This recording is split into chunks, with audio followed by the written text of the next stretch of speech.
Welcome back to First Take. The Celtics and the Sixers in a rivalry battle during the first round of the playoffs Saturday, and it was very one-sided.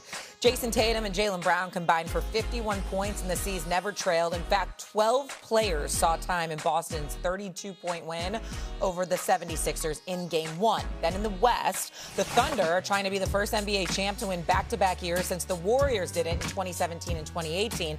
And to no one's surprise, their quest started off strong against the Suns. The Thunder got off to a fast start. They led by more than 20 at the break. SGA took the fourth quarter off, and yet OKC still won by 35 over the 8 seed in Phoenix. Jalen Williams scored 22. SGA had 25. Here's Jay Will postgame. Not going into game ones being like, all right, let's just blow them out. It's just more like, how hard can we play to set the tone for that? For us, not even for the Suns. It's like, let's set a tone of what's expected from the first guy to the 15th man. All right, Brian Windhorst back here with us on First Take. More impressive blowout. Was it the Thunder or was it the Celtics, Stephen A? It's a hard call, believe it or not, because I'm in awe of the OKC Thunder and the well-oiled machine they are. There's just no dissipation. There's no drop-off in terms of their effectiveness, in terms of their energy, in terms of they don't walk around like they have something to prove. They just do it. It's like it's almost nothing to them. They just do it. The Boston Celtics, however, to me, is the answer to this question. For Jason Tatum to look the way that he's looking, Wendy, I mean, it's like they're just putting everybody on notice. A couple of years back, they won the championship. They beat Dallas. Last year, dropped off, got upset by the New York Knicks. They're just letting everybody know, you know what, that was an aberration. That ain't us. You understand? And they're playing like a team that wants the New York Knicks, and want everybody. They want all the smoke. Jaylen Brown's going to do what he did. He did it last night. And Jason Tatum, just continues to ascend and shows that he's getting healthy and finding his rhythm. They go to a 35-point lead. You got Coach Mazzulla playing all 12 players. 12 players rather. You just see this kind of stuff going on with them, and you're just saying, Boston is clearly looking like the team to beat in the Eastern Conference, and they're putting everybody on notice. They're on a collision course with the New York Knicks in the second round, and they intend to be ready and to make amends for what happened last week. That's the kind of message they sent to the Philadelphia 76ers. Whatever rivalry traditionally we have against this franchise, that is not the case this year. They are not on our level. Don't you think for a second that they are. Talking about the Sixers. That's what they did yesterday. I don't love the way this question is framed, Shay, because it makes me have something negative to say about the other team, as if one was less impressive. But I think Oklahoma City was incredible yesterday. If you watch this game and the way this team played, I mean, well-oiled machine.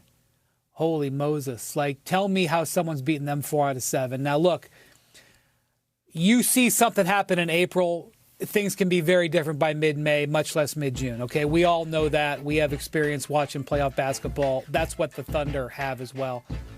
Stephen A., the points off turnovers in this game, and the reason I pick this obscure stat, points off turnovers, it's, you can use a lot of different stats to make a lot of different cases, but the points off turnovers stat is an important one to tell you how the Thunder are functioning, because their entire strategy is based on having more possessions than the opposition.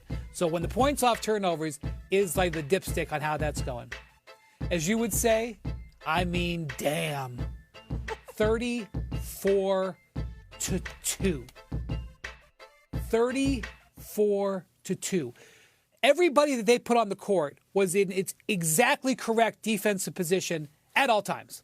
Every rotation was crisp. Sub, immediately come in. Defensive rotation crisp. One player is causing hell. They bring in another player. He causes hell. They bring in another player. He causes hell. I mean, it's incredible to watch. Their average margin of victory in the first round at home last season, they're in the West playoffs, was 29 points. They do this on the regular. They beat teams' heads in, at the start of series to set the tone, as Jalen Williams just said. They've been doing it for years. They win by 35 yesterday. So you are exactly correct about Jason Tatum. I thought Peyton Pritchard had a good game. The Celtics bench completely dominated the 76ers bench. It was 16-4 in three-point shooting. That is the centerpiece. That's the Celtics game plan. But when you talk about the way that the Thunder executed and how ready they are, fully healthy, they were extraordinarily impressive as a defending champ yesterday. Well, I will say this. Over the last 8 games, Jason Tatum is averaging 25, 11, and 7. That's what he's been doing. And this was his quote after the game. I'm still rehabbing. Yes. I still attack rehab every single day, except for when we have off days. He's still rehabbing. That's why I said what I'm saying, Wendy. I'm looking at Oklahoma City. It's incredibly impressive, but I'm thinking about a Phoenix Suns team that's ill-equipped to go up against them. And it is what it is. Not to say that Philly is equipped to go up against Boston, because we know that's not the case. But what we're looking for from Boston, in terms of viewing them as legitimate title contenders, was whether or not Jason Tatum would elevate to himself after tearing the Achilles. And that appears to be ahead of schedule. That's why I said Boston. I'm looking at them. It felt like Jason Tatum almost said this on purpose. Like, I'm still rehabbing. There's more in this tank. Like, don't be fooled now. Even I tried to tell him to sit out. I did everything I could, Knicks fans. To win a title, even including the Thunder last season, as we recall, we know how that finished. But looking to do the same, that's another one under their belt. We're now joined by CBS Sports NBA analyst John Gonzalez. And John, the defending champs, well, let's do a little number counting, shall we? They forced 19 Suns turnovers, owned the points off turnovers 34-2, dominated fast break points in the paint, and then got 22 from Jalen Williams, while SGA, he still finished with 25, and that's even despite shooting 5 for 18 from the field. So I got to ask you, from what you saw in this performance, how scary is OKC if they can win a playoff game by 35, and that's even without a vintage shooting night from SGA? Yeah, Kiana, all the notes that I have written down, you just did them. We should switch roles. You should be the analyst, and I'll host this segment. That was ridiculous. I mean, Oklahoma City just came out. I thought the Sixers got beat bad earlier in the day, but this is kind of what I expected in this series. You and I did our little predictions the other night, and I had Oklahoma City winning this in a sweep, and you saw why in game 1, right? I mean, like, the Suns aren't a big team. If there's one thing that Oklahoma City sometimes has trouble with, it's size, both height and physicality, and that's kind of why they went out and got Isaiah Hartenstein last year. But because the Suns didn't have Mark Williams in this game, not like Mark Williams was going to be a game changer, but everything that the Suns can do, that Oklahoma City can do that much better, right? They have a whole bunch of really long, rangy wing players. They've got the defending MVP and finals MVP in SGA. Jalen Williams was great tonight. As you mentioned, Chet Holmgren. I mean, there's nothing that the Suns can do to combat that offense. And then defensively, man, are the Suns in trouble, because they just come at you in waves, right? I mean, like, after you get through the starting group, oh, by the way, then here comes Kason Wallace, who could make all defense, Alex Caruso, who's all defensive caliber and has made all defense in the past. They just have so many players, and yeah, this is going to be a 4-game series, and the Suns can go off and enjoy their vacation. If you've been watching CBS Sports HQ, like John mentioned, we've been having these conversations, and he called this before the series even started, but I do want to dive a little bit more into what we saw, because do you think this game said more about the Thunder looking like a true repeat threat, or is it about Phoenix just having no real answer in this matchup? Yeah, a little bit of A, a little bit of B, right? This is just an appetizer for Oklahoma City. This is just the beginning for them, the first round.